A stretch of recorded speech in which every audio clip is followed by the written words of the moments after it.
শীতের শেষ, বসন্ত এসে গেছে। ভোর না হতেই শোনা যায় পাখিদের কলকাকলি। ঘড়ির কাঁটায় তখন 7:04।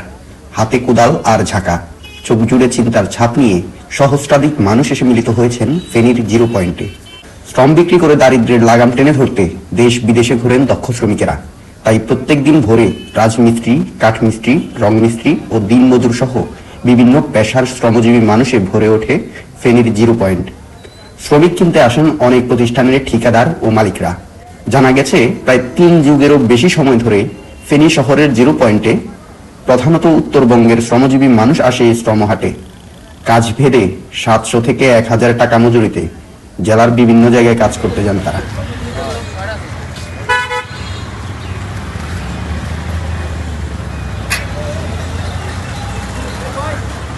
আনুমানিক কতজন লোক প্রতিদিন আসে?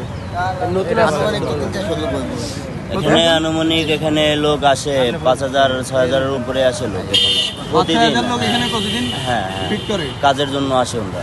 ঠিক আছে, ডেইলি কাজের লোক আসে, দিন মজুরের কাজ সবই এখানে পাওয়া যায়। হ্যাঁ, রাজমিস্ত্রি যোগাড়ি সবই আসে। কারণ ফেনী শহরের ভিতরে এই জায়গায় হচ্ছে একটা মনে করেন বাজার সিস্টেম, বুঝেন বাজার সিস্টেম, লোকজন আর কি সবই এখানে জড়ো হয়। বাকি কোনো মাঝিদের দরকার হলে লোক এখান থেকে নিয়ে যায়।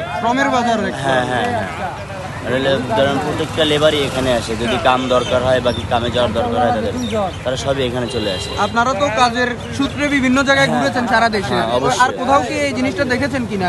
না, এরকম ভাইয়া ফেনী শহরের মতন এরকম আমরা অন্য কোথাও আমরা দেখিনি, বা এত লোক জড়ো হয় না কাজের জন্য।